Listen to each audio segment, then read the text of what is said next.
आज सुबह से ही राम प्रसाद जी के घर में कोहराम मचा हुआ था। दोनों बहुओं के झगड़े और जोर जोर से चिल्लाने की आवाज़ें बाहर आते जाते लोगों को भी सुनाई दे रही थी, लेकिन फिर भी बहुएं चुप होने का नाम नहीं ले रही थी। अब घर का आंगन कुरुक्षेत्र के मैदान में तब्दील हो चुका था। बड़ी बहू गुस्से में चिल्लाते हुए छोटी बहू से बोली, सारी खीर चुपचाप गटक गई और किसी को पता भी नहीं चला कि खीर कहाँ गई। तो छोटी बहू भी ऊंची आवाज़ में बोली, अच्छा, और जो सारी सब्जी आप और आपके वो निठल्ले पति चट कर गई, उसका क्या? आपने क्या सोचा था कि चालाकी सिर्फ आप लोगों को ही दिखानी आती है, हमें नहीं? तो बड़ी बहू सुमन ने कहा, हाँ, तो घर का राशन भी तो मेरे पति की कमाई से आता है। तेरा पति करता ही क्या है? क्या मतलब है आपका? मेरा पति निठल्ला है, कोई काम नहीं करता। छोटी बहू गुर्राई तो आंगन में एक तरफ पलंग पर बैठे राम प्रसाद जी ने गहरी सांस ली और अपनी पत्नी शारदा जी को कहा, ये दोनों फिर से शुरू हो गई, क्या और कोई काम नहीं है इन दोनों को? तो शारदा जी ने बड़ी शांति से जवाब दिया, अजी, ये तो रोज का नाटक है इन लोगों का, आपको चिंता करने की ज़रूरत नहीं है। जब तक ये एक दूसरे को अच्छे से सुना नहीं देती, इन्हें चैन नहीं आएगा। तभी एक कड़कती आवाज़ आई, मैं कहती हूँ चुप हो जा, नहीं तो जुबान खींच लूँगी तेरी। अच्छा, हाथ तो लगाकर देख। लड़ाई अब और उग्र हो चुकी थी। दोनों बहुएं सुमन और अनीता एक दूसरे की तरफ बढ़ रही थी। अब बात सिर्फ जुबान की नहीं बल्कि हाथापाई की ओर जा रही थी। तभी दोनों के पति बीच में आ गए।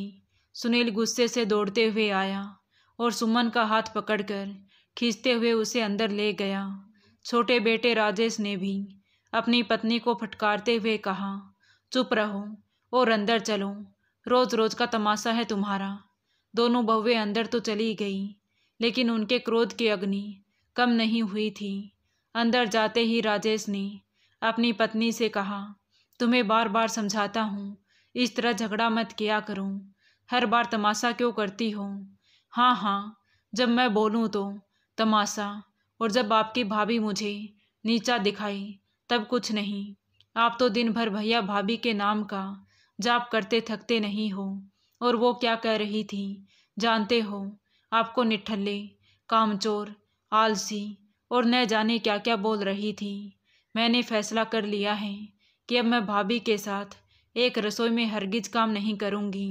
भाभी के मुंह से अपने बारे में ऐसी बातें सुनकर राजेश की आंखें गुस्से से लाल हो गईं। क्या भाभी ने ऐसा कहा? हाँ, और अगर यकीन नहीं हो रहा है तो जाकर खुद पूछ लो। अब दोनों भाइयों का खून खोल चुका था। दोनों गुस्से में आंगन में आ गई। पीछे पीछे दोनों बहुएं भी आ गई। अब लड़ाई सिर्फ देवरानी जेठानी की नहीं रही, बल्कि दोनों भाइयों के बीच भी टकराव शुरू हो गई थी। सुनील ने दहाड़ते हुए कहा, छोटे, समझाओ अपनी पत्नी को, उसने सुमन को जो कहा है उसके लिए माफ़ी मांगी। तो राजेश ने पलटकर जवाब दिया, क्यों भैया, लड़ाई भाभी ने शुरू की थी, फिर मेरी पत्नी क्यों माफ़ी मांगेगी? पूछो तो क्या क्या नहीं बोला उन्होंने। अच्छा, तो इतना जहर भर दिया है तुम्हारी बीवी ने हमारे खिलाफ? सुनील ने कहा। तो सुमन भी बोली, तो ठीक है, आज तो फैसला हो ही जाए। अनीता भी तमतमाते हुए बोली, हाँ, हो जाने दो फैसला, कब तक रोज रोज की ये खींचातान चलती रहेगी? तभी शारदा जी आगे बढ़ी। उनके आवाज़ में गुस्से से ज़्यादा बेबसी झलक रही थी। तुम लोग क्या कर रहे हो? जरा भी शर्म नहीं आती ऐसी बातें करते हुए? तुम्हारे बाबूजी बीमार रहते हैं, कम से कम उनकी तबीयत का तो ख्याल कर लिया होता। लोग क्या कहेंगे? एक ही घर में रहते हो लेकिन झगड़ा पूरे दिन करते हो। अपनी माँ की बात सुनकर सुनील ने गुस्से से हाथ ऊपर उठाते हुए कहा, आप बीच में मत बोलिए माँ, आज निपटारा होकर ही रहेगा। छोटा बेटा राजेश भी अब पूरी तरह से बिफर चुका था। उसने कहा, तो देर किस बात की भैया, बाबूजी भी यही हैं और अम्मा जी भी। रोज रोज की इस किचकिच से तो अच्छा है कि बंटवारा हो ही जाए। राम प्रसाद जी, जो अब तक चुपचाप सब कुछ सुन रहे थे, गहरी सांस लेते हुए बोले, थोड़ा तो सोच समझकर बोला करो। एक ही घर में रहते हुए बंटवारे की बात कर रहे हो। छोटी मोटी बातें तो होती रहती हैं। घर में 4 बर्तन होंगे तो खनकेंगे भी। फिर इसका मतलब ये तो नहीं कि घर तोड़ दिया जाए। तो बड़े बेटे सुनील ने 2 टूक जवाब दिया, बाबूजी, अब हम यही चाहते हैं कि हर चीज़ का बंटवारा हो जाए। अगली सुबह दोनों भाइयों ने गांव के सरपंच जी को अपने घर बुला लिया। सरपंच जी जैसे ही आंगन में पहुंचे तो उन्होंने देखा कि पूरा परिवार पहले से ही वहां मौजूद था। शारदा जी और राम प्रसाद जी एक कोने में चुपचाप बैठे थे, जबकि दोनों बहुएं गर्व से सर उठाए खड़ी थी। सुनील ने सरपंच जी से कहा, सरपंच जी, हमने आपको एक ज़रूरी बात करने के लिए यहाँ बुलाया है। अब इस घर में एक साथ रहना मुश्किल हो गया है, इसलिए हम चाहते हैं कि घर का बंटवारा कर दिया जाए। तो सरपंच जी ने राम प्रसाद जी की ओर देखा, जो अभी खामोश थे। उन्होंने गहरी सांस भरते हुए कहा, राम प्रसाद जी, बेटों की शादी के बाद उनका अपना परिवार हो जाता है। ऐसे में बंटवारे की नौबत आ ही जाती है। अगर यही हाल है तो देर करने का कोई फ़ायदा नहीं। राम प्रसाद जी ने एक नज़र अपनी पत्नी शारदा जी पर डाली, जिनकी आंखें छल छलाने को थीं। उन्होंने गहरी आवाज़ में कहा, ठीक है, अगर यही मेरी औलाद की खुशी है तो कर दो घर के 2 हिस्से। अगले दिन गांव की पंचायत बैठी और पूरा गांव ये देखने के लिए इकट्ठा हो गया कि राम प्रसाद जी का परिवार, जो कभी एकता की मिसाल हुआ करता था, आज 2 हिस्सों में बंटने जा रहा है। सबसे पहले घर का सारा सामान 2 हिस्सों में बांट दिया। रसोई के बर्तनों से लेकर अनाज तक हर चीज़ का हिसाब हुआ। फिर दोनों बहुओं ने अपने अपने दहेज में आया फर्नीचर अपने अपने हिसाब से ले लिया। यहाँ तक कि घर के मंदिर में रखी भगवान की मूर्तियाँ भी दोनों बहुओं ने आपस में बांट ली। फिर कौन सी ज़मीन जायदाद किसके हिस्से आएगी, ये भी तय कर लिया। घर के आंगन के बीच में एक लकीर खींच दी, जो अब दोनों भाइयों की सीमाएं तय कर दी थी। दुकान और खेतों का भी बंटवारा कर दिया। अब सब कुछ बंट चुका था। तभी सरपंच जी ने गंभीर स्वर में कहा, सारा बंटवारा तो कर लिया तुम लोगों ने, लेकिन एक सवाल है, तुम्हारे माँ बाबूजी का क्या? उन्हें कौन रखेगा? छोटा बेटा राजेश या बड़ा बेटा सुनील? अरे, उन्हीं लोगों के कारण तो ये घर, ये सामान, ये ज़मीन जायदाद है। वो कहाँ रहेंगे? कुछ सोचा है तुमने उनके बारे में? ये सुन पूरे आंगन में सन्नाटा सा छा गया। सुनील और राजेश एक दूसरे का चेहरा देखने लगे। सुमन और अनीता, जो अभी तक जीत की खुशी महसूस कर रही थी, अब एक दूसरे को टुकुर टुकुर देखने लगी। तभी सुमन ने अपने पति सुनील को इशारा किया तो सुनील ने हिचकिचाते हुए कहा, अरे देखिए, मैं बड़ा ज़रूर हूँ, लेकिन बराबरी का बंटवारा हुआ है तो माँ बाबूजी की जिम्मेदारी भी बराबर होनी चाहिए। तभी सरपंच जी के साथ खड़े एक बुजुर्ग आदमी ने कहा, लेकिन सुनील, तुम बड़े बेटे हो, तुम्हारा पहला फर्ज बनता है कि तुम माँ बाबूजी को अपने पास रखो। सुमन, जो अब तक चुप थी, वो तीखे स्वर में बोली, ठीक है, फिर एक काम कीजिए, माँ बाबूजी का भी एक हिस्सा रख दीजिए, फिर हम उन्हें अपने पास रख लेंगे। तो छोटी बहू अनीता ने भी तुरंत जवाब दिया, ऐसे कैसे, ये सही नहीं होगा। एक काम करते हैं, माँ जी को हम अपने साथ रख लेते हैं और बाबूजी भैया भाभी के पास रह लेंगे। ये सुनकर पंचायत में खड़े कुछ लोग फुसफुसाने लगे, लेकिन सुनील और राजेश ने भी इस निर्णय पर मोहर लगा दी। बिना पूछे ही उनके माता पिता की तकदीर का फैसला कर दिया। राम प्रसाद जी और शारदा जी एक कोने में खड़े सब सुन रहे थे। आज उनके अपने ही बेटों ने उन्हें ऐसे बांट दिया था जैसे वो कोई सामान हो। राम प्रसाद जी की आंखें भर आई, लेकिन उन्होंने कुछ नहीं कहा। तभी सरपंच जी ने भारी मन से सिर हिलाया, ठीक है, अगर तुम सब यही चाहते हो तो यही सही। पंचायत खत्म हो गई। गांव वाले धीरे धीरे वहां से जाने लगे। वो आंगन जो कभी खुशियों से भरा था, आज उस आंगन में एक अजीब सा खालीपन आ गया था। बस आंगन के बीचों बीच 2 बूढ़ी परछाइयाँ बैठी थी। राम प्रसाद जी ने एक लंबी सांस ली और आसमान की ओर देखा। आज पहली बार उन्हें अपना घर ही अजनबी सा लग रहा था। तभी छोटी बहू की एक कड़क आवाज आई, माँ जी चलिए अंदर, अब आप हमारी तरफ हैं। तो बड़ी बहू भी आ गई। वो भी तिरस्कार भरे स्वर में बोली, और बाबूजी आप क्या देख रहे हैं, आप हमारे साथ चलिए। तो राम प्रसाद जी ने धीरे से कहा, नहीं बहू, हम दोनों अलग अलग नहीं रहेंगे। तो बड़ी बहू सुमन ने तुरंत अपने पति की ओर देखा और तंज कसते हुए बोली, देख रहे हैं आप, बुढ़ापा आ गया है लेकिन साथ रहने का शौक अभी तक नहीं गया इनका। तो राम प्रसाद जी ने आंखें बंद कर ली, फिर धीमे और दृढ़ स्वर में बोले, बहू, बुढ़ापे में ही पति पत्नी को एक दूसरे की सबसे ज़्यादा ज़रूरत होती है। जब हाथ कांपने लगते हैं, पैर जवाब देने लगते हैं, तब एक दूसरे का सहारा ही जिंदगी का आखिरी सहारा बनता है। मेरी तबीयत अब ठीक नहीं रहती, ऐसे में शारदा जी का ही सहारा है मुझे। तो सुनील, जो अब तक चुप था, वो झुंझलाते हुए बोला, अब इतनी महंगाई में दो लोगों को एक साथ रखकर हम अपने कंधों पर ज़्यादा बोझ नहीं डाल सकते हैं। हम आपका ख्याल रखेंगे। वैसे भी घर तो एक ही है। बेटे के मुंह से ऐसी बातें सुनकर शारदा जी की आंखों में एक दर्द उभरा कि माँ बाप अब बोझ हो गए हैं। फिर उन्होंने एक लंबी सांस ली, अपनी साड़ी के पल्लू से आंखें पूछी और बोली, ठीक है, जैसा किस्मत को मंजूर हो, लेकिन अभी तो मेरी और तेरे बाबूजी की चारपाई आंगन में ही लगा दो। माँ जी, मैं तो आपकी चारपाई लगा देती हूँ, फिर बाबूजी की चारपाई भाभी ही लगाएंगी। बेशर्मी से कहते हुए छोटी बहू अनीता ने चारपाई आंगन में डाल दी। तो मुंह बनाते हुए बड़ी बहू सुमन ने भी एक चारपाई निकालकर आंगन में डाल दी। अगले दिन अनीता ने सुबह सुबह ही शारदा जी को सब्जी काटने को दे दी। कल की घटनाएं राम प्रसाद जी के दिल में हलचल मचा रही थी, पर दोनों ने चुप्पी साध रखी थी। तभी उनके दोनों पोते रियांश और प्रशांत आंगन में खेलने लगे। मासूम बच्चे क्या जाने कि ये बंटवारा क्या होता है, उन्हें तो अपने खेलने से मतलब था। वो पहले की तरह आंगन में ही खेल रहे थे। कभी गेंद को उछालते हुए खेलने लगे, तो कभी एक दूसरे की गर्दन में हाथ डालकर आंगन में घूमने लगे।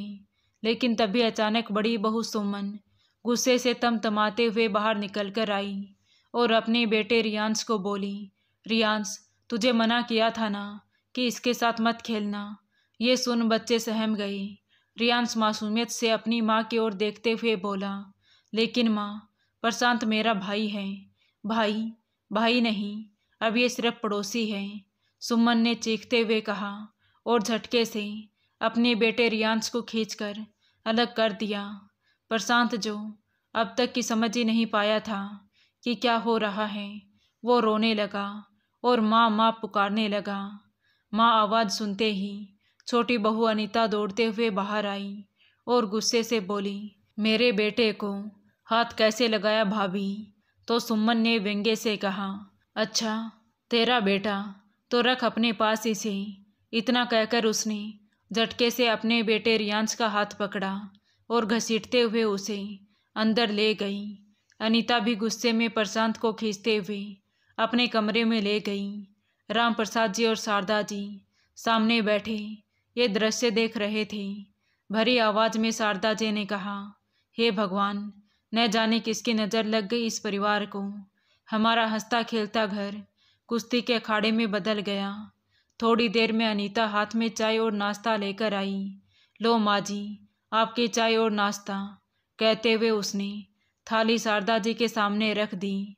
तो शारदा जी ने धीरे से कहा, बहू, अपने बाबूजी के लिए भी ले आऊं। तो अनीता के चेहरे पर एक कुटिल मुस्कान उभरी। उसने अपना हाथ कमर पर रखा और तंज कसते हुए बोली, भूल गई क्या माँ जी? कल ही तो सारी बात हुई थी। बाबूजी की जिम्मेदारी बड़ी भाभी की है, मेरी नहीं। तो राम प्रसाद जी और शारदा जी एक दूसरे की तरफ देखने लगे। शारदा जी की आंखें नम हो आईं। उन्होंने थाली को हल्के से दूर सरकाते हुए कहा, तो ठीक है बहू, मेरा नाश्ता भी अंदर ले जाओ। मैं तो तभी खाऊंगी जब तुम्हारे बाबूजी खाएंगे। तो अनीता ने आंखें तरेरते हुए कहा, नाश्ता यहीं रखा है, जब मन करे खा लीजिए, बार बार गर्म करके देने का वक्त नहीं है मेरे पास। कहकर वो पैर पटकते हुए अपने कमरे में चली गई। राम प्रसाद जी और शारदा जी आहत हृदय के साथ एक दूसरे को देखने लगी। तभी शारदा जी बोली, कोई बात नहीं जी, हम एक साथ खा लेते हैं। कहते हुए वो थाली अपने पति के पास ले आई। लेकिन जैसे ही उन्होंने एक निवाला खाया, तभी बड़ी बहू सुमन भी हाथ में थाली लिए बाहर आई और उन्हें देखते ही बोली, ये क्या, आप अनीता के हाथ का बना खाना खा रहे हैं? मैं क्या आपको खाना बनाकर नहीं देती? अरे नहीं बहू, अनीता बहू ने तुम्हारी सास को पहले खाना दे दिया था और वो तो मेरे खाए बिना खाना नहीं खाती ना, इसलिए एक निवाला भोजन खा लिया था। अच्छा ठीक है, लेकिन अभी यही खाना खाइए। बोलकर बहू जैसे ही थाली वापस ले जाने लगी तो राम प्रसाद जी ने कहा, कोई बात नहीं बहू, मुझे भूख भी नहीं है, लेकिन ये बताओ सुनील कहाँ है? सुमन ने कुछ कहने के लिए मुंह खोला ही था कि सुनील खुद ही बाहर आ गया। वो जल्दी में दुकान जाने के लिए निकल रहा था। राम प्रसाद जी ने उसे अपने पास बुलाया और उसके हाथ में एक चश्मा पकड़ाते हुए बोले, बेटा जाते जाते अपनी माँ का ये चश्मा लेकर जाना, 2 दिन से टूटा हुआ चश्मा पहन रही है, दुकान के पास ही चश्मा वाला है, ठीक करवा देना। तो सुनील ने अनमने ढंग से चश्मा पकड़ने के लिए हाथ आगे बढ़ाया ही था कि सुमन ने हल्की सी खांसी के साथ उसे इशारा किया तो सुनील वहीं ठिठक गया। उसने नजरें चुराई और झिझकते हुए बोला, बाबूजी ये चश्मा छोटे को दे दीजिए, वो ठीक करवा देगा, मेरे पास अभी टाइम नहीं है। इतना कहकर वो तेजी से दरवाजे की ओर बढ़ गया। शारदा जी ने अपने पति की ओर देखा, उनकी आंखें भर आई थीं, लेकिन राम प्रसाद जी सिर्फ मुस्कुरा दिए। शारदा जी ने अपना टूटा हुआ चश्मा उठाया और वापस आंखों पर पहन लिया तो राम प्रसाद जी आंगन में पड़ी चारपाई पर बैठे हुए गहरी सोच में डूब गए। उनके चेहरे पर दर्द और बेबसी साफ झलक रही थी। उन्होंने भारी आवाज में कहा, न जाने शारदा, हमने ऐसा कौन सा पाप किया था जो हमें ये दिन देखने पड़ रहे हैं। शारदा जी जो बगल में बैठी थी धीरे से उनके कंधे पर हाथ रखते हुए बोली, चिंता मत करो जी, भगवान पर विश्वास रखो, सब ठीक हो जाएगा। 10-15 दिन यूं ही बीत गई। अब राम प्रसाद जी पूरी तरह समझ चुके थे कि बेटों के दिलों में उनके लिए अब कोई जगह नहीं बची है। हर रोज कुछ ना कुछ ऐसा होता जिससे उनका मन टूटता चला गया।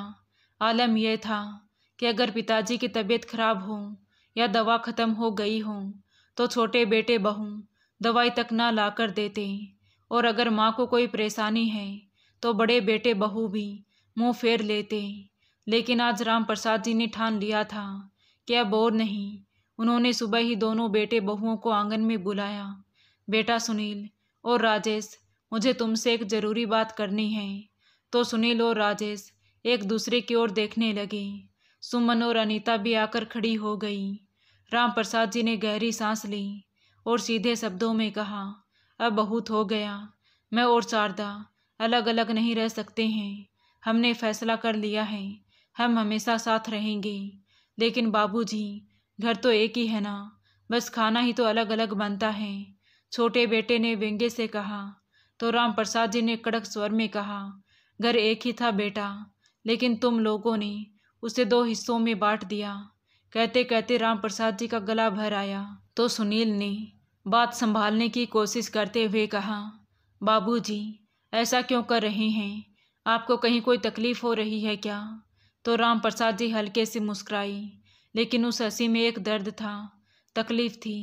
अरे ये पूछो कि सुख क्या दिया तुमने हमें, अब तो बस एक ही चीज़ चाहिए, मैं और शारदा एक साथ रहेंगे, अब हमसे ये बंटवारा और सहन नहीं होता। तो सुनील और राजेश एक दूसरे की ओर देखने लगे। इधर छोटी बहू अनीता भी परेशान हो गई। वो तो सिर्फ अपनी सास को अपने पास रखना चाहती थी, दिन भर काम जो करवाती थी उनसे। उधर बड़ी बहू सुमन इतने दिनों से ये देखकर जल रही थी कि उसके देवरानी सास को साथ में रखकर मौज में है और उसे बीमार बाबूजी को बिठाकर रोटी खिलानी पड़ रही हैं। कुछ देर की चुप्पी के बाद सुमन कुछ सोचते हुए बोली, मेरे पास एक हल है। तो राम प्रसाद जी ने उसकी ओर देखा। आप और माँ दोनों एक साथ रह सकते हैं, लेकिन बारी बारी से। ये सुन राम प्रसाद जी चौंक गए। मतलब? तो सुमन समझाने लगी, मतलब ये कि 1 महीना आप देवर जी के पास रहेंगे और 1 महीना हमारे पास। इस तरह आप दोनों साथ में रहेंगे और किसी पर ज़्यादा बोझ भी नहीं पड़ेगा। तो राम प्रसाद जी स्तब्ध रह गए। उन्होंने अवाक होकर अपने बेटों की ओर देखा। तो अब हम लोग कोई सामान हो गई जिसे 1 महीने तक एक घर में रखो और फिर दूसरे घर में भेज दो। शारदा जी की भी आंखें छलक आई। खैर बेटे बहुएं फैसला कर चुके थे। राम प्रसाद जी और शारदा जी की जिंदगी का बंटवारा हो चुका था। इस महीने उन्हें बड़े बेटे सुनील और बहू के साथ रहना था, लेकिन अब तक उनकी परेशानियां कम नहीं हुई, क्योंकि सुमन तो सिर्फ खाना पकाने का काम करती, बाकी सारा काम शारदा जी से करवाती थी। दिन भर काम करके थक कर टूट जाती थी वो। राम प्रसाद जी को ये देखकर बिल्कुल अच्छा नहीं लगता, लेकिन शारदा जी उन्हें कुछ भी कहने से मना कर देती। दिन यूं ही बीतने लगे। आज सुनील और सुमन अपने बच्चों को लेकर बाहर खाना खाने चले गई, लेकिन किसी को ये याद नहीं रहा कि घर में बूढ़े माँ बाप के लिए भी कुछ बनाकर जाएं। राम प्रसाद जी और शारदा जी आंगन में बैठे अपने बेटे बहू का इंतजार कर रहे थे, लेकिन वो लोग अभी तक नहीं आई। कभी कभी शारदा जी खुद ही उठकर रसोई में कुछ बना लेती थी, लेकिन आज तबीयत ठीक नहीं थी। आखिरकार हिम्मत जुटाकर शारदा जी छोटी बहू अनीता के कमरे की ओर बढ़ी। बहू, उन्होंने पुकारा तो अनीता फोन में व्यस्त थी। उसने अनमने ढंग से सिर उठाया। क्या हुआ माँ जी? बहू, तेरे बाबूजी भूखे हैं, अगर खाना पड़ा हो तो उन्हें दे दो, उन्हें दवा भी खानी है। मेरी तबीयत ठीक नहीं है और बड़ी बहू न जाने कब तक आएगी। तो छोटी बहू ने बिना कोई भाव दिखाए जवाब दिया, माँ जी, खाना तो ख़त्म हो गया है, इस समय कुछ नहीं बचा। शारदा जी को उम्मीद थी कि अनीता उठकर 2 रोटियां बना देगी, लेकिन वो दोबारा अपने फ़ोन में व्यस्त हो गई। शारदा जी चुपचाप जाकर बैठ गई, फिर खुद ही उठकर थोड़ा दूध गर्म किया और राम प्रसाद जी को उसके साथ दवा दे दी और खुद भूखे ही सो गई। रात को जब तक बड़े बेटे बहू घर लौटे तो तब तक वो दोनों सो चुके थे। बड़ी मुश्किल से 1 महीना निकला तो छोटे बेटे बहू के पास आ गई। यहाँ भी दोनों की वही हालत थी। एक रात शारदा जी की तबीयत अचानक ज़्यादा बिगड़ गई। उन्हें पेट में दर्द और उल्टियाँ हो रही थी। ये देख राम प्रसाद जी घबरा गए। उन्होंने बड़ी मुश्किल से उठकर अपने बेटे को आवाज़ लगाई, सुनील बेटा, ज़रा बाहर तो आओ। सुनील अपनी पत्नी सुमन के साथ अनमने ढंग से बाहर आया। अनीता भी कमरे से बाहर निकल कर आई तो राम प्रसाद जी कांपती आवाज़ में बोले, बेटा, तेरी माँ की तबीयत कुछ ठीक नहीं लग रही है, जल्दी से डॉक्टर को बुला दो। तो सुनील ने थोड़ी देर तक माँ को देखा, फिर बेपरवाही से बोला, बाबूजी, छोटे को कहिए ना, आप दोनों की जिम्मेदारी इस महीने उसकी है। अरे वो तो शहर से बाहर गए हैं, अब मैं तो इन्हें डॉक्टर के पास ले जाने से रही। छोटी बहू अनीता ने तुनकते हुए कहा। तो सुमन झुंझलाकर बोली, अच्छा, तो हम क्यों उठाए इनके इलाज का खर्चा? और वैसे भी बाबूजी, इस उम्र में बीमारियां तो लगी ही रहती हैं, खा लिया होगा कुछ उल्टा सीधा, आराम करेंगी तो ठीक हो जाएंगी। तो राम प्रसाद जी ने लाचार नज़रों से अपने बेटे को देखा। ये माँ है तेरी जो तकलीफ़ में है। तो सुनील भी अपनी पत्नी के सुर में सुर मिलाते हुए बोला, अरे बाबूजी, माँ को एसिडिटी की दिक्कत है, शायद इस कारण ऐसा हो रहा है। एसिडिटी की दवा दे दीजिए, ठीक हो जाएगी। तो राम प्रसाद जी ने धीरे से कहा, लेकिन बेटा, एक बार डॉक्टर को दिखा देते तो। वो इतना ही बोले कि सुनील ने उनकी बात को बीच में काटते हुए उबासी लेते हुए कहा, बाबूजी, कल छोटे को कह देना, वो ले जाएगा डॉक्टर के पास। अब इतनी रात को हमें भी चैन से सोने दो और खुद भी चैन से सो जाऊं। इतना कहकर सुनील और सुमन अपने कमरे में चले गई। अनीता ने भी एक नज़र शारदा जी पर डाली और मुंह फेर कर अंदर चली गई। आंगन में सिर्फ 2 बूढ़े बैठे रह गई। शारदा जी करवटें बदलती रहीं और राम प्रसाद जी उनकी पीठ सहलाते रहे। सारी रात दोनों नहीं सोए। अब सुबह का सूरज निकलने को था। अब उनका छोटा बेटा भी घर लौट आया था। उन्हें थोड़ी राहत महसूस हुई कि अब शायद कोई उनकी बात सुनेगा।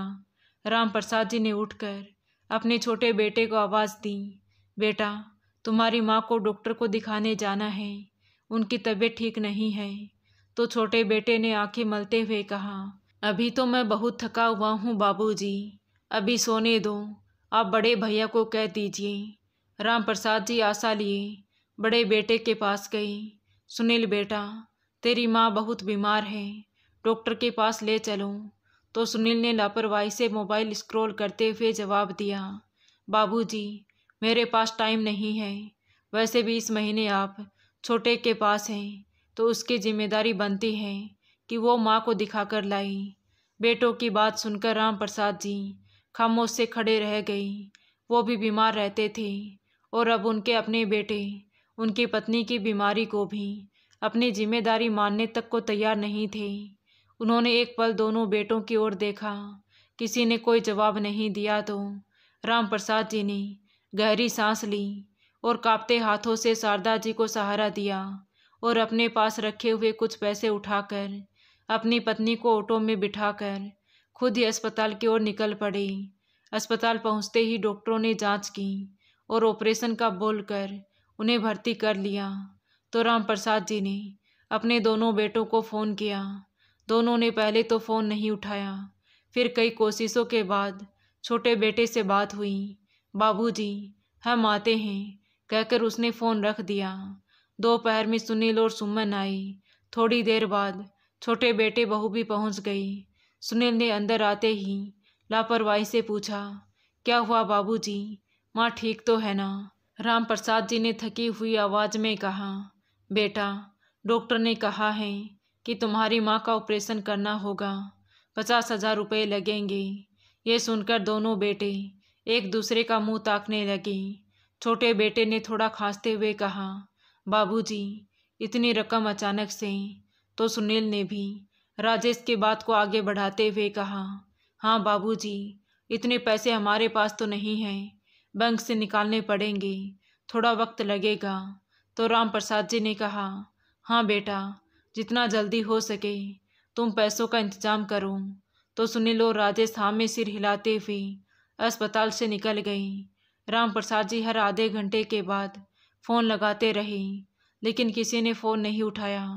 उनकी उम्मीदें धीरे धीरे टूटते जा रही थीं। नर्स ने आकर कहा, समय बहुत कम है, ऑपरेशन जल्दी करना होगा, आप पैसे जमा करवा दें तो हम ऑपरेशन की तैयारी करें। राम प्रसाद जी हर बार एक ही जवाब देते, मेरे बेटे आते ही होंगे। लेकिन देखते ही देखते रात हो गई, वो दोनों नहीं आए। शारदा जी की हालत बिगड़ते जा रही थी। राम प्रसाद जी ने उनका हाथ थाम लिया, लेकिन शारदा जी की पकड़ धीरे धीरे छूटती चली गई और फिर वही हुआ जिसका डर था। राम प्रसाद जी उनकी ठंडी होती उंगलियों को पकड़कर फूट फूट कर रो पड़े। अस्पताल के सन्नाटे में सिर्फ राम प्रसाद जी की सिसकियां गूंज रही थी। उन्होंने कांपते हाथों से फ़ोन उठाया और घर का नंबर डायल किया। रात का समय था, फ़ोन की घंटी बार बार बज रही थी। आखिरकार सुनील ने फ़ोन उठाया, हेलो बाबूजी, इतनी रात को फ़ोन क्यों किया है? तो राम प्रसाद जी इतना ही बोल पाए, बेटा, तेरी माँ नहीं रही। इतना कहकर वो फूट फूट कर रो पड़े। फ़ोन के दूसरी तरफ सुनील एक पल के लिए सन्न रह गया। क्या? लेकिन हम तो कल ही आने वाले थे, बोलकर उसने भी फ़ोन रख दिया।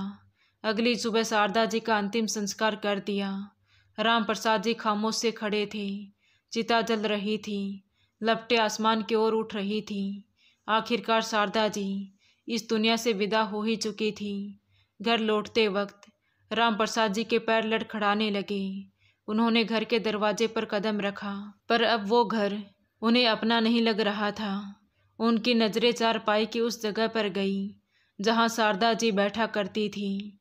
अब वहाँ सिर्फ एक खाली जगह थी। राम प्रसाद जी वहीं बैठ गए, गुमसुम खोए हुए इस दुनिया में अकेले रह गए थे।